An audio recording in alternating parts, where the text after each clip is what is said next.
कस्बे के बाहर से आएगा बाईपास।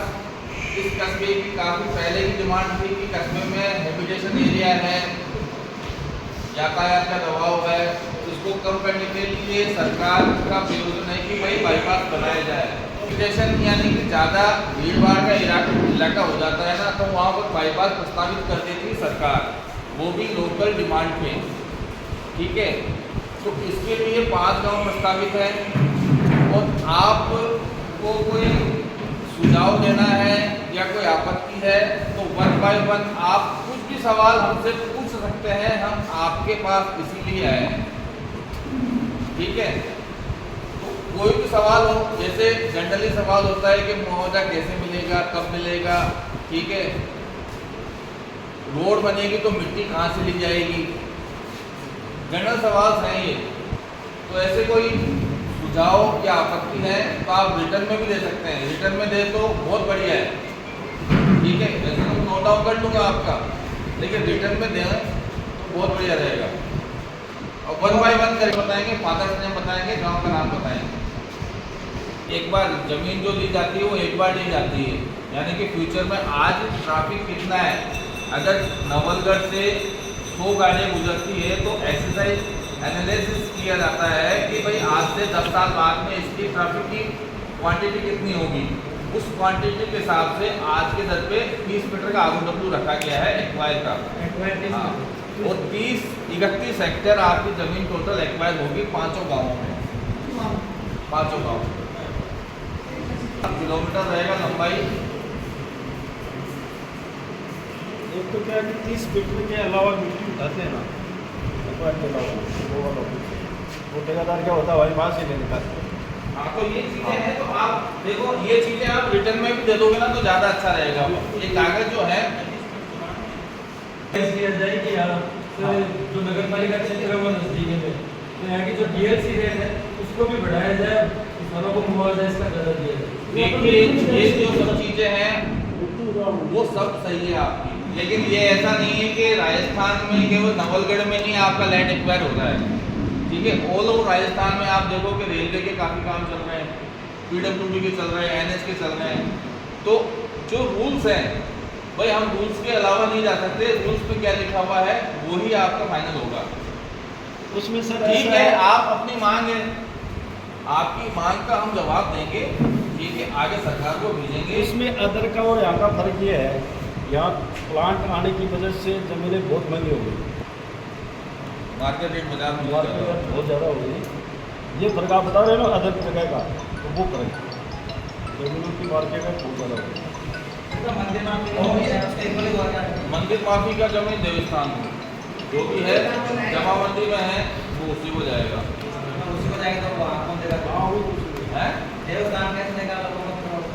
नहीं तो देव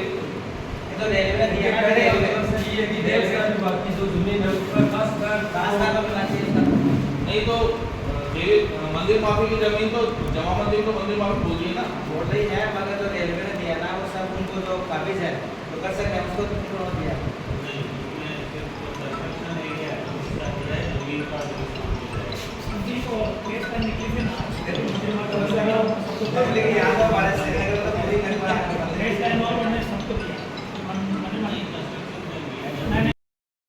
मेरी सबसे ज्यादा जाके साहब मेरी कंप्लेंट पंचायत में से ले लो हम रिपोर्ट दे देते हैं। तो ये कह दियो एक देखो खड़े होकर बोल दो जरा आप।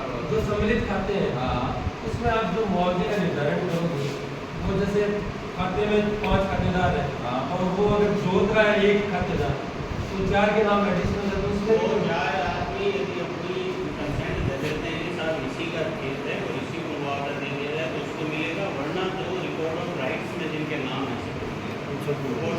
हिस्सा भाई हिस्सा भाई और उसको मुआवजा लेना है तो उसको 50 रुपये पे एफिडेविट देना पड़ेगा। वो रूल्स है, बात की बात है, वो धारा 11, 15, 19 और 23, 25 तक जाएगा। सर ये मुख्य जानते हैं इसकी जारी किधर से है? ये देखो ग्रीन वाला अलाइनमेंट है गुर्जरपुरा, ठीक है, अवेलेबल रखने से जो पर्सनल नंबर है ना उसका जो मुआवजा है ना वो किसान को मिला है। आप कह रहे हो आ जाएगा, देश आने जाएगा, तो उसको किसानों को क्या फायदा होगा? नहीं देखो, हमारे पास हम नियम के अलावा तो जा नहीं सकते।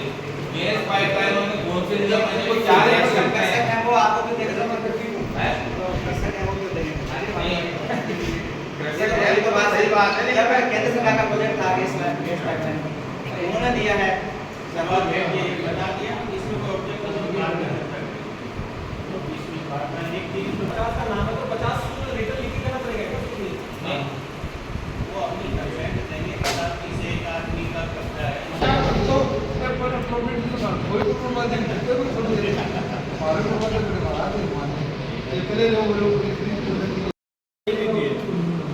नहीं 30 मीटर आरो डब्ल्यू में ही आपके मिट्टी लेंगे। अगर कोई जरूरत पड़ी, ठीक है, तो बाहर से हम अवेलेबल कराएंगे ठेकेदार, क्योंकि 30 मीटर के आरो डब्ल्यू में मान लो उस हिस्से को लेने के लिए सेपरेट करते हैं कि जहाँ से हमें तोड़ना होगा, तो हम वहाँ पर एक पिलर खड़ा करेंगे और उस हिस्से को मेजरमेंट करके आपको मुआवजा दे दिया जाएगा। कई कई होते हैं कि भाई हमारा तो पूरा डिस्मेंटल होगा, ठीक है, तो डिस्मेंटल वो होगा नहीं।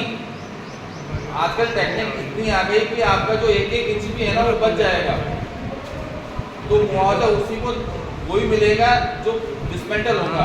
ऐसा नहीं कि पूरा का डिस्मेंटल होगा तो हमें पूरा का दो, दीवारों में दरार पड़ गई या आरसीसी हो गया।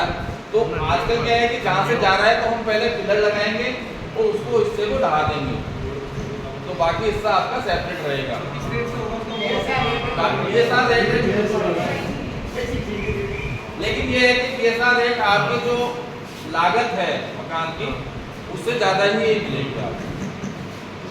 ट्यूबवेल का फिक्स है, कुएं का फिक्स है, जितनी गहराई होगी, ठीक है।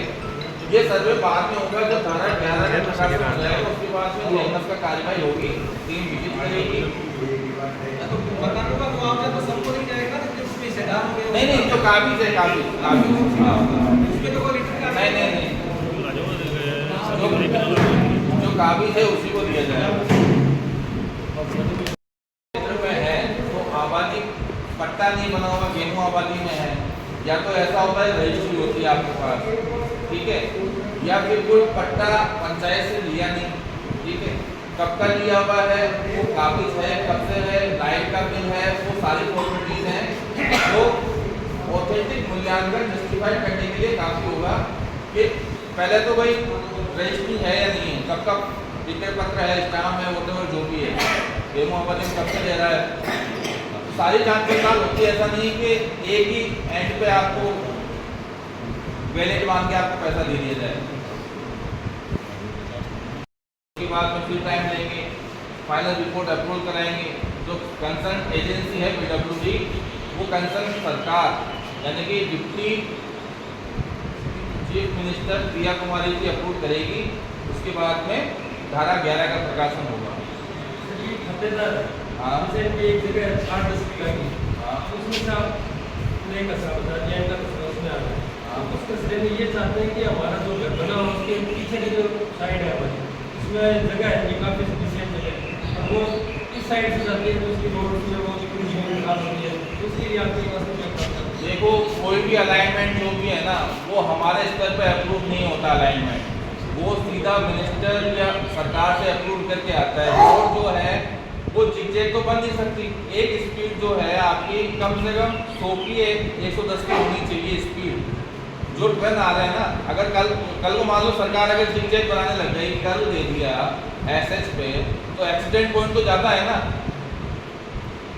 कोई 12 चक्का या 32 चक्का भी अगर घूमते घूमते पलट गया तो आपका तो 2 दिन गए उसमें। सर लंबा क्षेत्र उसमें अगर दोनों खातेदार आपस में सहमत नहीं, ऐसा कोई प्रोविजन होता नहीं, जो है वो है।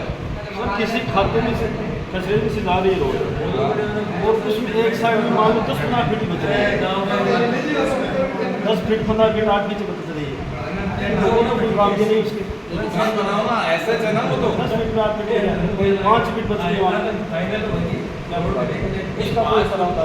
तो अगर PWD कंसर्न देती है, देखो वो ज़्यादा बचेगी तो वो नहीं देगा। देखो हर चीज़ का आजकल ट्रांसपेरेंसी एक्ट है, ठीक है, ये भी अपने एंड पे कुछ नहीं कर पाएंगे। अगर आपके 5 फीट या 3 फीट बच रही है, ये अपना प्रोविजन जो भी कंसेंट है वो सरकार को भेज देंगे, ये अपनी जेब को देंगे नहीं, क्योंकि सरकार ने तो इनको बजट दे दिया भाई आपको 35 करोड़ या 30 करोड़ या 50 करोड़। अब 50 करोड़ से एक्सीड होगा तो जस्टिफिकेशन मांगेंगे, जस्टिफिकेशन मांगेंगे भाई, कह देंगे भाई उनके 2 खातेदार ऐसे हैं जिनके 5 फीट जमीन बच रही है और वो कोई काम के नहीं है। अगर वहां से अप्रूवल आ जाता है तो हमको देने में क्या दिक्कत है। कई जगह तो ऐसा होता है कि दोनों तरफ ट्रेन आ गई, बीच में जमीन आ गई। एक केस हुआ है मेड़ता में, तो दोनों तरफ 10 या 20 फीट का गैप हुआ, लेकिन खातेदार कर रहे हैं उसमें खेती। एक्टिविटी की जाती है और इसमें कम से कम 8 से 10 महीने का समय लगता है। तो इस एक्टिविटी को हम नहीं करते हैं ना, तो लैंड एक्विजिशन कोई कर ही नहीं पाएगा।